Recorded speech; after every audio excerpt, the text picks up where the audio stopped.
بسم اللہ الرحمن الرحیم۔ ناظرین السلام علیکم ورحمۃ اللہ وبرکاتہ۔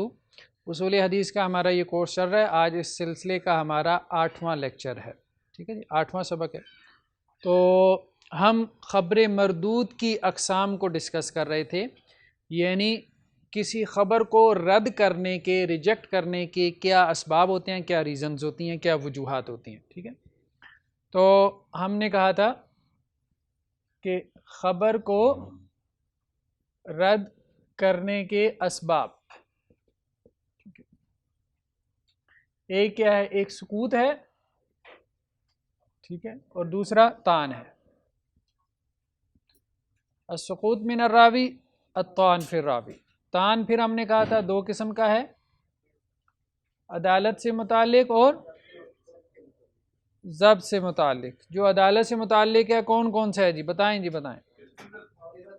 کذب، تہمت کذب، یعنی کسی کے اوپر جھوٹ کی تہمت لگی ہو، فسق و فجور کا عادی ہو راوی، بدعتی ہو، جہالت۔ یہ جہالت سے مراد کیا ہے یہ آج ہم ڈسکس کریں گے، ٹھیک ہے جی۔ ضبط میں کتنی چیزیں تھیں؟ 5۔ کون کون سی؟ فحش الغلط، جسے اردو میں کہتے ہیں فاش غلطی کرنا، ٹھیک ہے۔ کثرت غفلت، کثرت سے غفلت کا شکار ہونا، ٹھیک ہے۔ وہم میں مبتلا ہو جانا، مخالفت ثقات، ثقہ راویوں کی مخالفت کرنا، یہ کل ہم نے ڈسکس کی تھی تفصیل سے ہیں۔ اور سوء حفظ، حافظے کا بگڑ جانا، ٹھیک ہے۔ تو آج ہم نے ڈسکس کرنا ہے، دیکھیں نا، ایک دفعہ دہرا بھی لیتے ہیں، آپ کو یاد بھی تو رہ جائے نا۔ اس کی روایت کو کیا کہتے ہیں؟ موضوع۔ اس کی روایت کو کیا کہتے ہیں؟ متروک۔ اس کی روایت کو کیا کہتے ہیں؟ منکر۔ یہ ابھی ہم نے پڑھنی ہے، بدعت اور جہالت۔ فحش الغلط کی روایت کو بھی کہتے ہیں منکر۔ اس کی روایت کو بھی کیا کہتے ہیں؟ منکر۔ اس کی روایت کو کیا کہتے ہیں؟ معل یا معلل، ٹھیک ہے۔ اور اس کی روایت کو کیا کہتے ہیں؟ ثقہ راوی کی مخالفت کرنا، عام طور پہ شاذ۔ اور بھی نام ہیں جو نیچے ہم نے کہے تھے، مدرج، مضطرب، ٹھیک ہے، مصحف، محرف، مقلوب، وہ سب اس کے نام ہیں۔ المزید فی متصل اسانید، ٹھیک ہے۔ لیکن ابھی ہم اوورال اس کو کہہ رہے ہیں کہ یہ شاذ ہے۔ تو بدعت جو ہے دو قسم کی ہوتی ہے، ٹھیک ہے۔ محدثین کے اعتبار سے ہم بات کریں، فقہا کے اعتبار سے نہیں، ٹھیک ہے۔ ایک ہے مکفرہ اور ایک ہے مفسقہ، یعنی ایک وہ بدعت ہے کہ جس کی بنیاد پہ کسی کی تکفیر کی جا سکتی ہے، یعنی کوئی کفریہ کام کر رہا ہے یا کسی کا کوئی کفریہ عقیدہ ہے، تو ایسے راوی کی روایت قابل قبول نہیں۔ وہ راوی جو ایسی بدعت کا ارتکاب کرے کہ جس بدعت کے اوپر کفر کا حکم لگ سکے، تو اس راوی کی روایت قبول نہیں کی جائے گی۔ کلیئر ہے؟ دوسری ایسی بدعت کہ جس کے اوپر راوی کو فاسق و فاجر کہا جائے، جسے ہم عام زبان میں کہتے ہیں بدعتی آدمی ہے، اس کے بارے میں میجورٹی یہ کہتی ہے کہ اس کی روایت قبول ہوگی۔ کچھ علماء یہاں پہ بھی سختی کرتے ہیں اور کہتے ہیں کہ نہیں، اس کی روایت قبول نہیں ہوگی۔ لیکن معتدل رائے یہی ہے کہ اس کی روایت کیا ہوگی؟ قبول ہوگی، لیکن دو شرائط کے ساتھ۔ کتنی؟ دو شرائط کے ساتھ۔ یہ دو شرائط اہم ہیں۔ ہمارے محدثین نے اہل تشیع کے جو راوی ہیں، شیعہ راوی، ان سے روایت نقل کی ہے۔ اہل سنت کے محدثین کی بات کر رہا ہوں، جیسے امام بخاری نے بھی شیعہ راویوں سے روایت نقل کی ہے، ٹھیک ہے۔ ان کی بدعت کو وہ کیا کہتے ہیں؟ وہ بدعت مفسقہ ہے۔ ہمارے نزدیک وہ بدعت گمراہی کے درجے کی بدعت ہے۔ یہ بدعت کفر کے درجے کی بدعت ہے، اور یہ بدعت گمراہی کے درجے کی بدعت ہے۔ کن شیعہ کی بات کر رہے ہیں؟ جو امام بخاری کے زمانے میں تھے. ٹھیک ہے. تو اب یہ ہے کہ یہ جو بدعتی ہیں جن کی بدعت کفر کے درجے کی نہیں ہے، گمراہی کے درجے کی ہے، ان سے 2 شرائط کے ساتھ روایت لی جا سکتی ہے. وہ 2 شرائط کیا ہیں؟ ایک تو یہ کہ اپنی بدعت کے دائی نہ ہو، یعنی وہ مبلغ نہ ہو، پریچر نہ ہو. ٹھیک ہے، اس کا عقیدہ رکھے، لیکن یہ ہے کہ اس کا مبلغ نہ ہو، کیونکہ جب اس کی تبلیغ کرے گا تو وہ ایگریسو ہے. ٹھیک ہے، یہ ایٹیچیوڈ کیا ہے؟ یہ ایگریسو ایٹیچیوڈ ہے. یعنی اس کی بدعت کے اعتبار سے اگر ہم بات کریں تو اگر وہ اپنے ایٹیچیوڈ میں پیسو ہے تو آپ اس سے روایت لے سکتے ہیں. ٹھیک ہے، کیونکہ آپ کا عقیدہ میچ نہیں نہ کر رہا پھر اس سے. دوسری چیز کیا ہے؟ وہی بات آ جائے گی نا فاسق و فاجر ہونے والی. آپ کے نزدیک تو وہ فاسق و فاجر ہو جائے گا نا. وہ تو آپ نے کہا کہ اس فاسق و فاجر کی روایت آپ قبول نہیں کریں گے. ٹھیک ہے، تو فسق و فجور کا تعلق جو ہے وہ جہاں گناہوں سے ہے، کبیرہ گناہوں سے، وہاں بدعات سے بھی ہے. ایک اعتبار سے پہلی شرط یہ ہے کہ وہ مبلغ نہ ہو، اپنی بدعت کا دائی نہ ہو، اس کی دعوت دینے والا نہ ہو، لوگوں کو اس کی طرف پکارنے والا نہ ہو. ٹھیک ہے. دوسری شرط یہ ہے کہ جو حدیث آپ اس سے نقل کر رہے ہیں، بیان کر رہے ہیں، وہ حدیث اس کی بدعت کو سپورٹ نہ کرتی ہو. یعنی اگر کوئی شیعہ راوی ہے جس سے آپ وہ روایت نقل کر رہے ہیں اور وہ روایت ہے امیر معاویہ رضی اللہ عنہ کو برا بلا کہنا، لعن طعن کرنا، اس کا کانٹینٹ یہ ہے، تو ظاہری بات ہے کہ آپ اس کی روایت کو نہیں لیں گے. Stay connected with Al-Hikmah International. Subscribe کریں، لائک کریں اور شیئر کریں. جڑے رہیے الحکمہ کے ساتھ. دیکھیے قرآن عربی گرامر، خلاصہ قرآن، اصول حدیث اور دیگر کورسز صرف الحکمہ انٹرنیشنل پر. ٹھیک ہے. اس کا جو عقیدہ ہے، جو چیز اس کے عقیدے کو سپورٹ کرتی ہے، وہ اس حدیث کا کانٹینٹ نہ ہو. راوی دیکھیں نا، ظاہری بات ہے اس وقت بھی اب آپ دیکھیں بنو امیہ تھے، بنو عباس تھے، ان کی آپس میں نہیں لگتی تھی. پھر بعد میں جو بنو عباس تھے ان کی اور جو آل علی تھے ان کی بھی آپس میں، جنہیں فاطمی کہتے ہیں، ان کی بھی آپس میں نہیں لگی، ان کی بھی لڑائیاں شروع ہو گئیں. عباسیوں سے خلافت پھر کنہوں نے چھینی؟ فاطمیوں نے. ٹھیک ہے، تو یہ مسائل تو رہے ہیں. یعنی سیاسی اعتبار سے آپ کہہ لیں کہ جو ایک کسی پارٹی کے ساتھ ایک ایفیلیشن تھی، ایک لوگوں کی جو ہے وہ ایک اٹیچمنٹ تھی، وہ تو رہی ہے. تو بدعت مکفرہ اور بدعت مفسقہ. اگلی چیز کیا ہے؟ جہالت.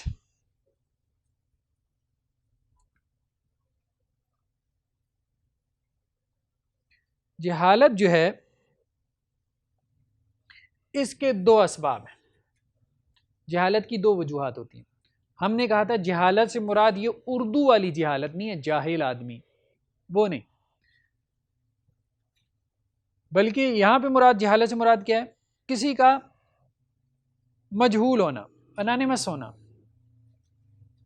ہمیں اس کے حالات کا علم نہیں ہے، اس کے حالات زندگی، اس کی بایوگرافی ہمیں نہیں پتا. تو جہالت کے 2 اسباب ہوتے ہیں. ایک تو کثرت اسماء، ایک راوی کے نام بہت زیادہ، نام بہت پڑ گئے ہیں. ٹھیک ہے، مثال کے طور پہ ایک راوی ہے جس کا نام ہے محمد بن صائب.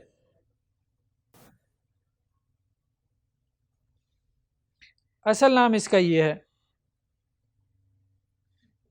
کسی نے اس کا نام جو ہے وہ محمد بن بشر،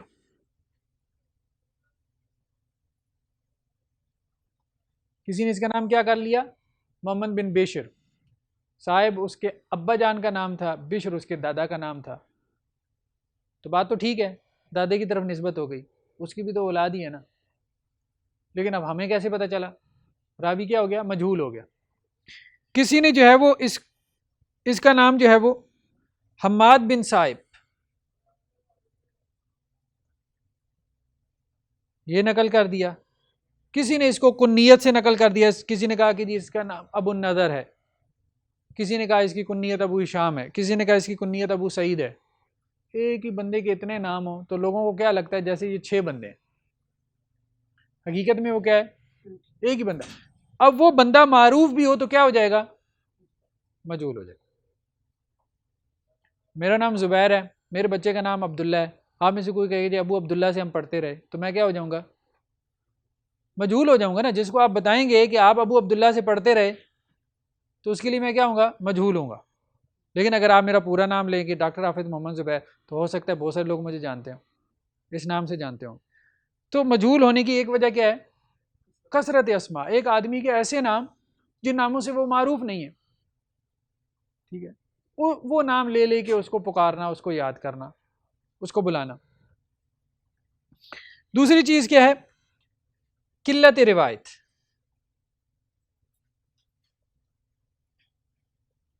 ایک آدمی کی روایات بہت تھوڑی ہیں، یعنی اس نے ایک ہی روایت نقل کی ہے. جیسے امام مسلم کی ایک کتاب ہے الوہدان، وہدان کے نام سے، الوہدان کے نام سے امام مسلم کی کتاب ہے. یعنی وہ راوی جن کی ایک ایک روایت ہے، ایک ایک روایت ان سے مروی ہے. اب ان کے حوالے زندگی کہاں سے پتہ چلیں گے؟ ایک ہی روایت مروی ہے. ٹھیک. تو 2 اسباب ہوتے ہیں، کثرت اسماء اور قلت روایت. قلت روایت کی وجہ سے لوگ زیادہ تردد بھی نہیں کرتے اس کے احوال معلوم کرنے کے لیے. ٹھیک ہے. جہاں تک مجہول راوی کی بات ہے تو مجہول راوی جو ہے وہ 2 قسم کا ہے. ایک مجہول کو ہم کہتے ہیں مجہول العین، اور ایک کو ہم کہتے ہیں مجہول الحال. ایک اور راوی بھی ہے جس کو کہتے ہیں مبہم. ٹھیک ہے جی. مجہول العین وہ راوی ہے کہ جس سے ایک ہی بندہ روایت کرے. کتنا؟ ایک ہی بندہ روایت کرے.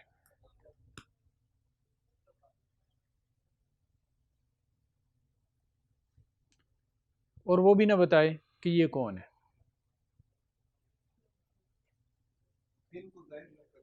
جی نہیں، مجہول العین ایک راوی ہے، ٹھیک ہے، عین کسے کہتے ہیں؟ ذات. اس کی ذات بھی مجہول ہے، ایک ہی بندہ اس سے نقل کر رہا ہے، باقیوں کو پتہ ہی نہیں وہ کون ہے. یعنی اس بندے کا تعارف ہمیں ایک ہی بندے سے ملا ہے، اس کا پتہ ہے، جس سے ملا ہے اس کا ہمیں پتہ ہے. ٹھیک ہے. جس سے پتہ چلا کبھی وہ ثقہ ہوتا ہے، کبھی وہ ضعیف ہوتا ہے. تو ایک آدمی کے بارے میں ہمیں پتہ چلا ایک آدمی سے، یعنی ایک ہی آدمی نے اس سے روایت نقل کی ہے. اور جس نے اس سے روایت نقل کی ہے وہ کبھی ثقہ ہوتا ہے، کبھی ضعیف ہوتا ہے.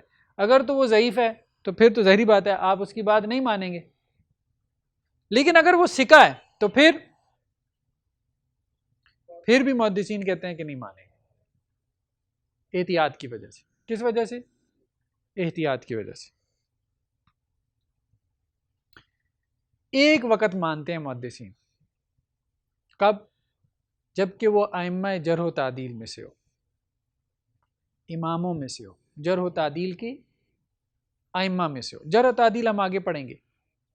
یعنی آپ یوں سمجھ لیں کہ بڑے محدثین میں سے ہو، ابھی یوں سمجھ لیں. تو ظاہری بات ہے اس کی بات کا تو اعتبار کرنا پڑے گا نا. ٹھیک ہے. لیکن اگر عام راوی ہے تو پھر ہم اس کی بنیاد پہ اچھا کیوں نہیں لیں گے؟ اس کی وجہ یہ ہے کہ اگر ہم یہ مان بھی لیں کہ یہ بندہ موجود ہے، زیادہ سے زیادہ یہی مان سکتے ہیں نا اس کی خبر کی بنیاد پہ کہ اس بندے کا وجود ہے، لیکن وہ بندہ سکہ ہے یا غیر سکہ ہے یہ نہیں پتا. اس لیے اگر وہ ائمہ جرح و تعدیل میں سے ہے تو وہ تو جانتا ہے کہ وہ سکہ ہے کہ غیر سکہ ہے. ٹھیک ہے، وہ اگر اس سے روایت نقل کرے تو اس کی روایت ہم قبول کر لیں گے اس گمان پہ، اس حسن ظن پہ کہ اگر وہ غیر سکہ ہوتا تو وہ امام ضرور کیا کرتا، واضح کر دیتا. ہاں، نقل نہ کرتا یا اس کو واضح کر دیتا، کیونکہ اس نے اور بہت سارے لوگوں کے اوپر حکم لگایا کہ وہ سکہ نہیں ہے، اس کا کام ہی یہی ہے، تو اس پہ وہ کیوں نہیں حکم لگاتا؟ ظاہری بات ہے لگاتا. سمجھ آ رہی ہے یہ بات؟ دوسری چیز ہے مجہول الحال، اس کو کہتے ہیں مستور الحال بھی.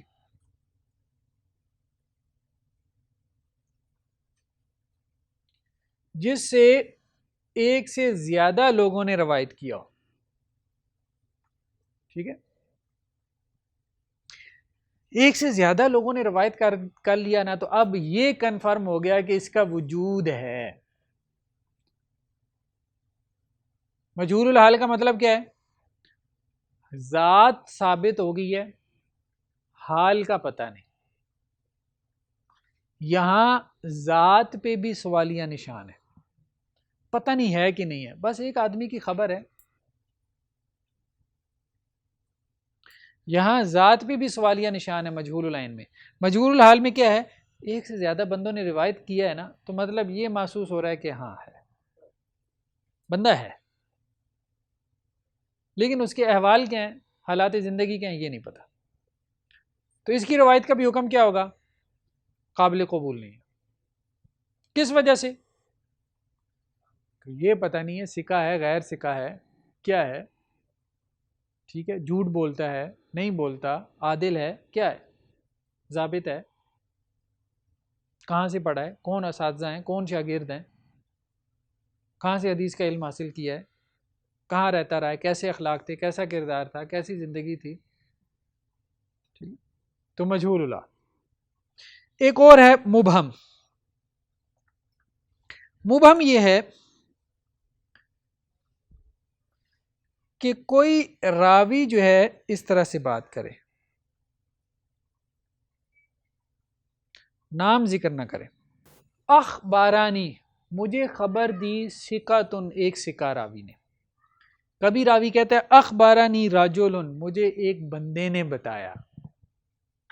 تو بھائی بندہ کون ہے؟ بندہ ہے، اللہ کا بندہ ہے. اخبارانی، کبھی کہتا ہے اخبارانی شیخ، مجھے ایک استاد نے بتایا. کیڑا استاد؟ نام تو لو اس کا. ہوگا ٹھیک ہے، مان لیا تمہارے بہت سارے استاد ہوں گے، لیکن نام تو لو، پتہ تو چلے. سارے استاد تو ایک جیسے نہیں ہے نا. ٹھیک ہے، تو اخبارانی ثقۃ اخبارانی رجل اخبارانی شیخ. دیکھیں یہاں تو اس کی روایت قابل قبول نہیں ہوگی نا. کیوں نہیں قابل قبول ہوگی؟ ہمیں پتہ ہی نہیں، اس کے احوال کا ہی پتہ نہیں. اچھا اگر وہ کہتے ہیں اخبارانی ثقۃ، پھر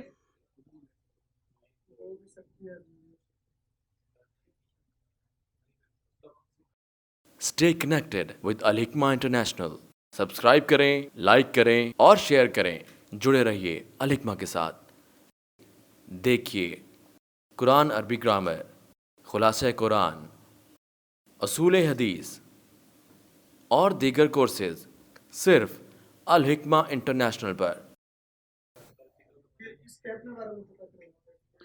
اگر یہ راوی ثقہ ہو پھر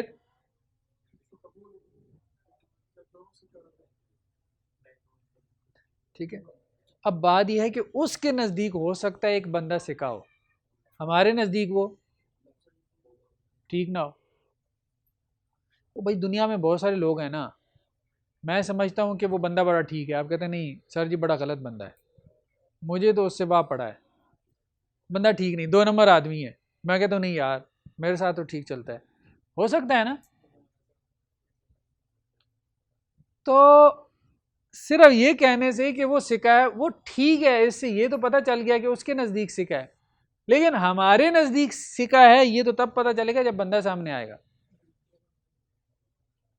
ٹھیک، تو اس لیے اخبارانی سکہ. ہاں یہ کہا جا سکتا ہے کہ اگر کوئی صحابی یہ کہتا ہے کہ مجھے کسی سکہ نے کہا، پھر اسی طرح یا کوئی تابعی یہ کہتا ہے کہ مجھے کسی سکہ نے یہ خبر دی ہے، مطلب کوئی بڑا کبار تابعین میں سے، بڑا ائمہ دین میں سے، پھر کسی حد تک آپ گنجائش نکال سکتے ہیں. تو جی دوسرے ظاہری بات ہے وہ عمل کریں گے نا، کیوں نہیں عمل کریں گے؟ اس کی وجہ یہ ہے کہ اب وہ احادیث موجود ہیں، اب وہ لکھی ہوئی شکل میں پرنٹڈ صورت میں موجود ہے. مطلب کسی کو بھی ریفرنس چاہیے، کسی نے بھی اس کو کراس چیک کرنا ہو، ٹھیک ہے، تو اس کو کراس چیک کر سکتا ہے نا.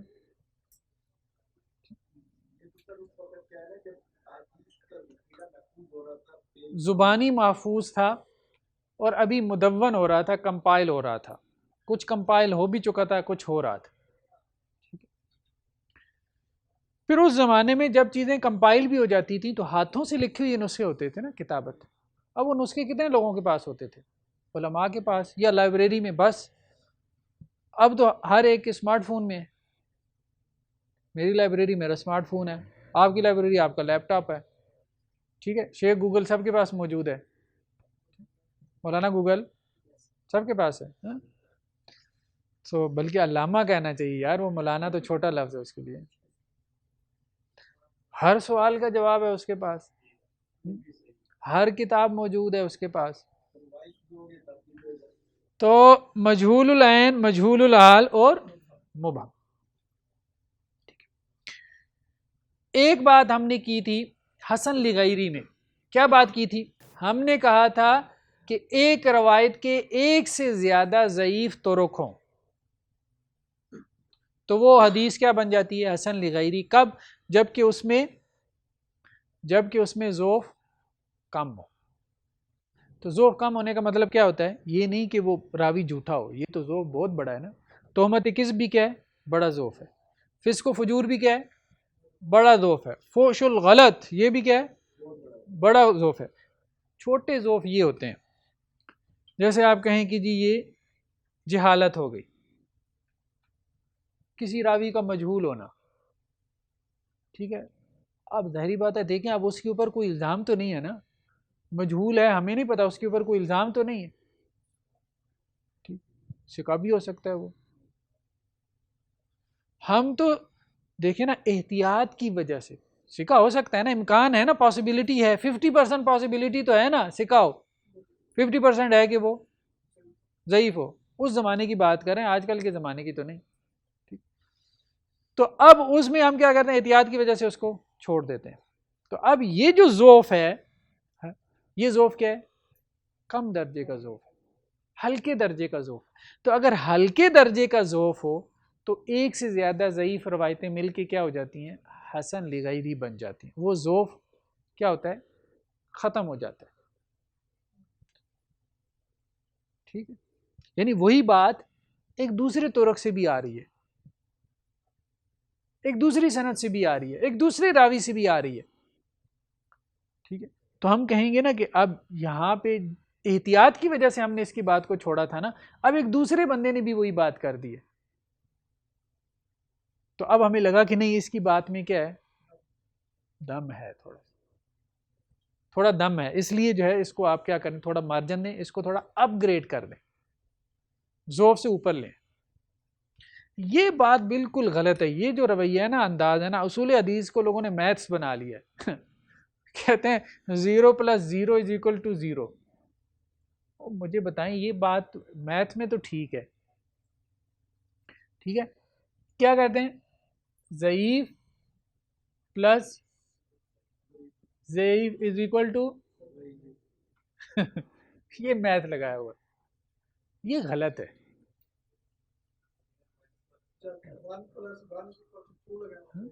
یہ دیکھیں ضعیف 0 نہیں ہے، یہ بات سمجھنے کی ضرورت ہے ان کو.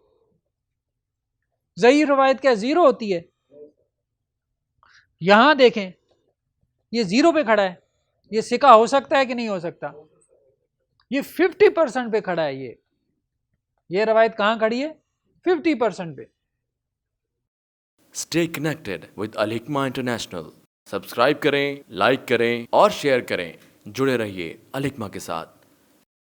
دیکھیے قرآن عربی گرامر، خلاصہ قرآن، اصول حدیث اور دیگر کورسز صرف الحکمہ انٹرنیشنل پر. ایون کہ آپ اس کی بات کریں، یہاں یہ آخری درجہ ہے ضعف کا. جھوٹا آدمی یہ بھی سچا ہو سکتا ہے کہ نہیں؟ رسول اللہ صلی اللہ علیہ وسلم نے کس کو سچا کہا تھا؟ شیطان کو. اور حضرت ابو ہریرہ کو جب آیت الکرسی کا وظیفہ بتا کے گیا تو اللہ کے رسول نے کیا کہا حضرت ابو ہریرہ کو؟ تھا تو جھوٹا، یہ کہا ہے، الفاظ جھوٹے کے ہیں.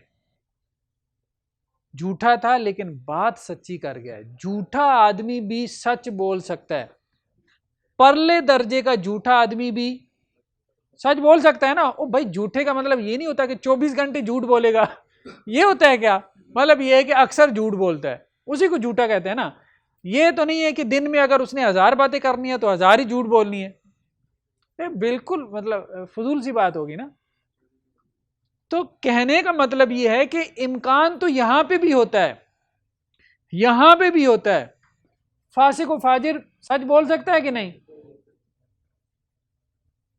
ایک ڈاکو آدمی بھی آپ سے سچا وعدہ کر سکتا ہے نا، کہ نہیں وہ ڈاکو ہے اس لیے وہ جھوٹا ہی وعدہ کرے گا. ٹھیک، تو اس لیے اصل بات یہ ہے کہ زیرو نہیں ہوتی ضعیف روایت، یہ بالکل غلط بات ہے. ہاں کسی کو آپ ضعیف کہہ سکتے ہیں تو وہ یہ جس کو آپ کہہ سکتے ہیں کہ زیرو پہ اگر کوئی کھڑی ہوتی ہے نا روایت، تو وہ کون سی روایت ہے؟ یہ بھی میں نے کہا کبھی کبھی سچ بول جاتا ہے لیکن ہم قبول نہیں کریں گے. وہ تو دیکھیں نا، اللہ کے رسول صلی اللہ علیہ وسلم کی تصدیق کی وجہ سے ہم نے اس کو کہا کہ اس جھوٹی کی بات بھی ہم کیا ہے سچی مان لیتے ہیں، لیکن دین میں احتیاط کے پہلو سے ہم قبول نہیں کریں گے. میں یہ بات نہیں کہہ رہا ٹھیک ہے کہ ہم قبول کریں گے روایت. ہم یہ کہہ رہے ہیں کہ جہاں وہ بات آ جاتی ہے ہلکے ضعف کی، ٹھیک ہے، تو وہ ہلکا ضعف جو ہے کبھی بھی زیرو پہ نہیں کھڑا ہوتا. اصول حدیث جو ہے وہ میتھس نہیں ہے. جی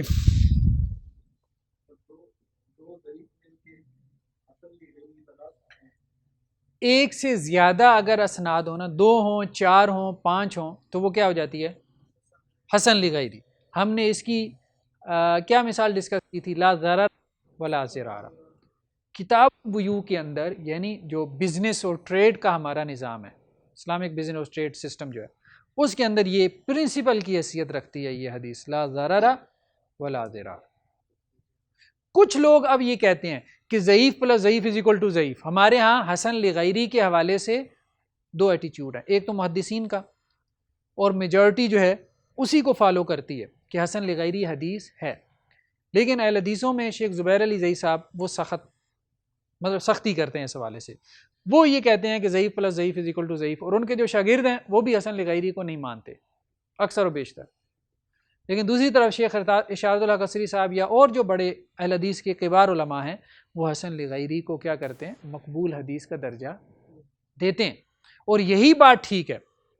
اس پہ میں نے ایک آرٹیکل بھی لکھا تھا، وہم سے علم تک، اس نام سے آپ گوگل کریں آپ کو مل جائے گا.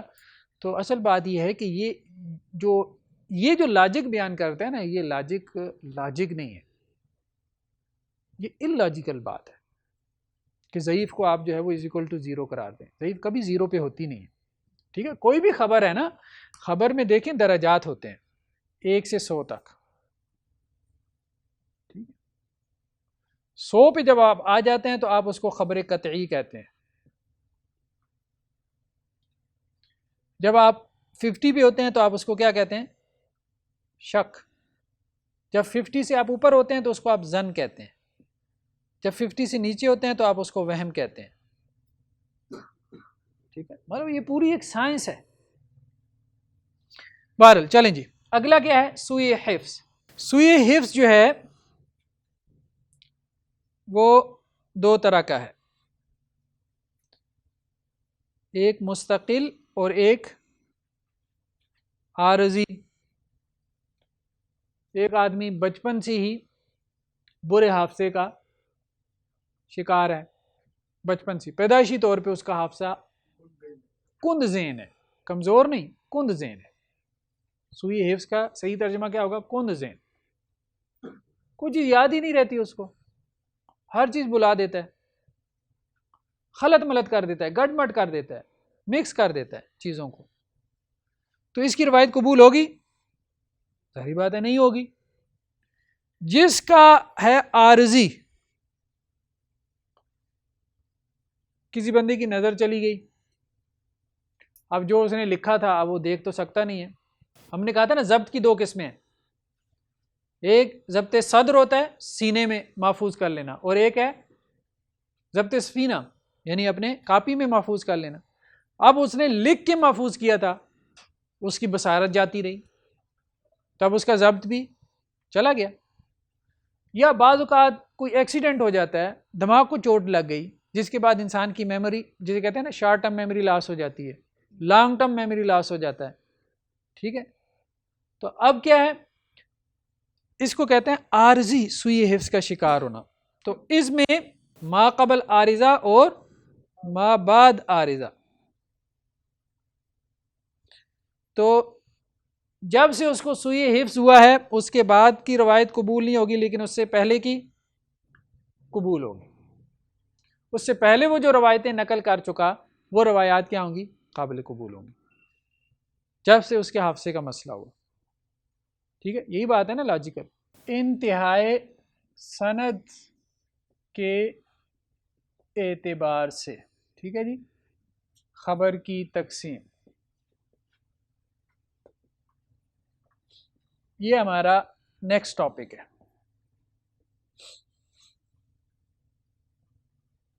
سند کہاں ختم ہو رہی ہے آپ کی؟ ٹھیک ہے، ایک ہے جس کو ہم کہتے ہیں مرفوع، ایک حدیث ہے جس کو ہم کہتے ہیں موقوف، ایک حدیث ہے جس کو ہم کہتے ہیں مقطوع۔ ایک حدیث ہوتی ہے جسے ہم کہتے ہیں مرفوع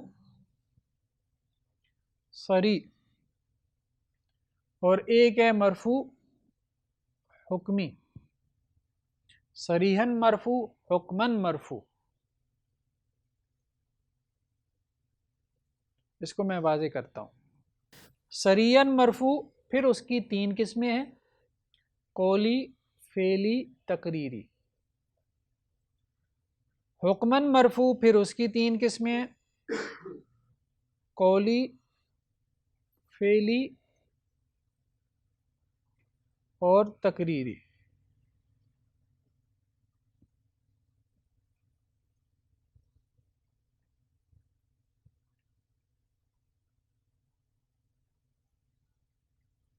مرفوع کسے کہتے ہیں؟ جس کی سند رسول اللہ صلی اللہ علیہ وسلم تک پہنچے۔ کس تک؟ رسول اللہ صلی اللہ علیہ وسلم۔ بعض اوقات صراحتاً پہنچتی ہے اور بعض اوقات حکماً پہنچتی ہے۔ اس کو میں واضح کرتا ہوں۔ صراحتاً کیسے پہنچتی ہے؟ جیسے صحابی کہتا ہے کہ میں نے سنا اللہ کے رسول صلی اللہ علیہ وسلم نے یہ بات کہی، صحابی کہتا ہے میں نے دیکھا کہ اللہ کے رسول نے یہ کیا، صحابی کہتا ہے میں نے دیکھا کہ اللہ کے رسول کے سامنے یہ کام ہوا، ٹھیک ہے۔ قولی، فعلی، تقریری۔ حکماً کیا ہے؟ حکماً یہ ہے کہ صحابی نے اس طرح سے رسول اللہ صلی اللہ علیہ وسلم کی طرف نسبت نہیں کی جس طرح یہاں صراحت سے کی ہے۔ یہاں صراحت ہے، نسبت میں کیا ہے؟ صراحت ہے، یہاں نسبت میں صراحت نہیں ہے۔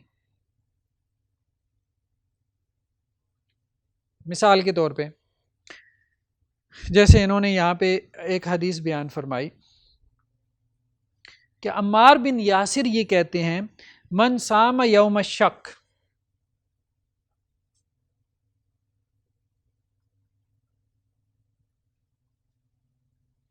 فقد عصا ابا القاسم.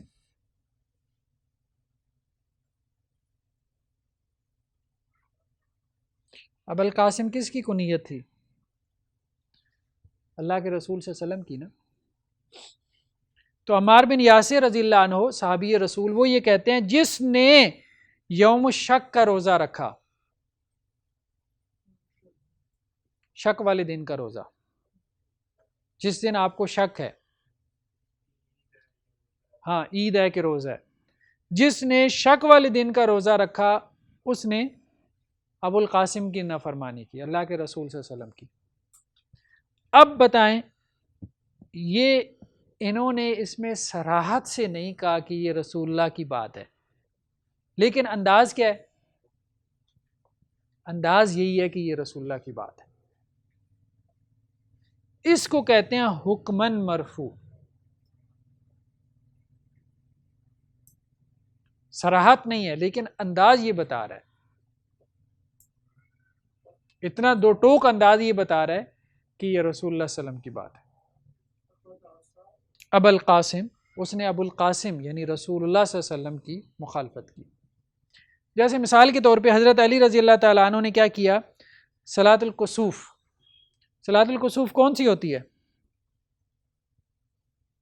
ایک خسوف ہوتی ہے نا، ایک کسوف ہوتی ہے.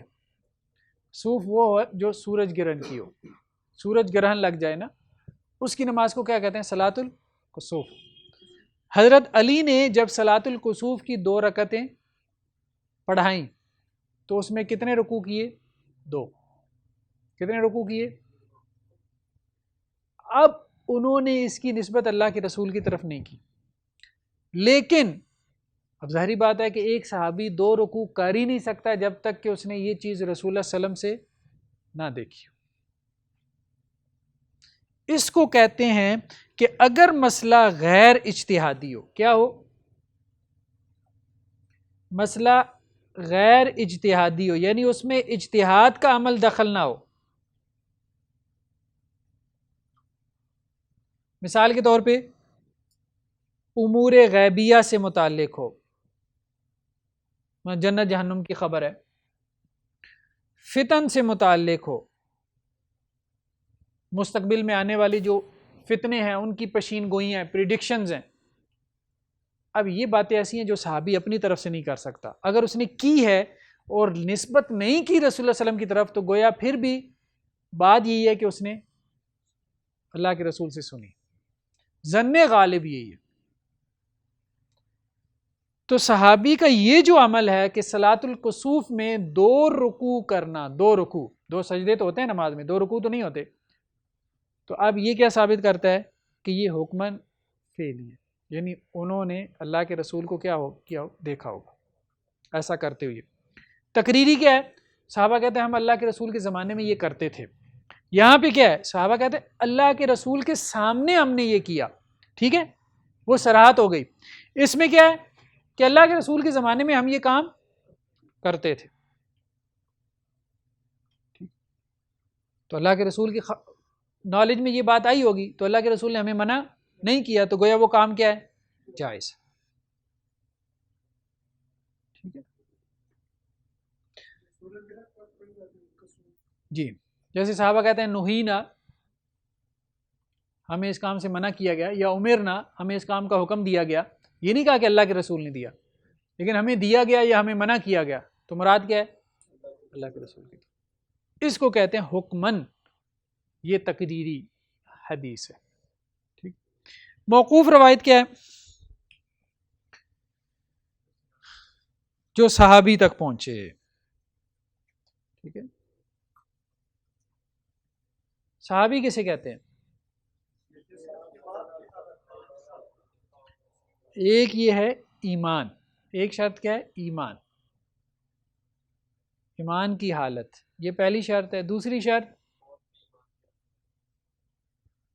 شرط ملاقات ہے، آپ صلی اللہ علیہ وسلم سے ملاقات ہوئی ہو حالت ایمان میں. اور تیسری وفات، اسی حالت پر وفات ہوئی ہو. ٹھیک ہے، ایمان کی حالت میں وفات ہوئی، اس کو صحابی رسول کہتے ہیں. ٹھیک ہے. نہیں وہ نہیں. ایک ٹرم استعمال ہوتی ہے جس کو کہتے ہیں محضرم. کیا کہتے ہیں؟ محضرم، یعنی اسی کے ساتھ. محضرم کسے کہتے ہیں؟ جو رسول اللہ صلی اللہ علیہ وسلم کے زمانے میں موجود تھا، حالت ایمان میں تھا، لیکن اللہ کے رسول سے ملاقات نہیں ہوئی، بلکہ دور جاہلیت میں بھی موجود تھا، اسلام سے پہلے کا زمانہ بھی اس نے پایا. ٹھیک ہے، ایسے بہت سارے لوگ ہیں، کو 20 کے قریب لوگوں کا نام ملتا ہے. ٹھیک ہے، یعنی وہ ایمان لا چکے تھے لیکن رسول اللہ صلی اللہ علیہ وسلم سے ملاقات نہیں ہوئی. ابو مسلم الخولانی ہیں، ان کے نام کے ساتھ یا رحمہ اللہ آئے گا. صحابی تو نہیں ہے نا، صحابی تو وہ جس نے اللہ کے رسول کو دیکھا ہو. دیکھنا شرط ہے نا. تو مقطوع روایت کیا ہے؟ جس کی سند کس تک پہنچے؟ تابعی یا تابعی کے نیچے تک. ٹھیک ہے، اس کو مقطوع روایت کہتے ہیں. منقطع اور مقطوع میں کیا فرق ہے؟ ایک ہم نے پڑھا تھا منقطع. منقطع کا تعلق ہے سند سے. ہم نے کہا تھا نا سند میں کیا ہے؟ راوی کی راو. مقطوع کا تعلق کس سے ہے؟ متن سے. جس کے متن کی نسبت کس کی طرف ہو؟ تابعی کی طرف. یعنی مقطوع ہونا متن کی صفت ہے، منقطع ہونا سند کی صفت. ٹھیک ہے جی، اتنا ہی کافی ہے آج کے لیے. چلیں، سبحانک اللہم و بحمدک، نشہد ان لا الہ الا انت، نستغفرک و نتوب. زندگی شعور سے الحکمہ انٹرنیشنل آپ کا تعاون درکار ہے. آپ ہماری معاونت کے ذریعے اس مقدس مشن میں ہمارے رفیق بن جائیے. For donation account number 059292131002741، branch code 0727، account title Hafiz Shafiq Rahman MCB.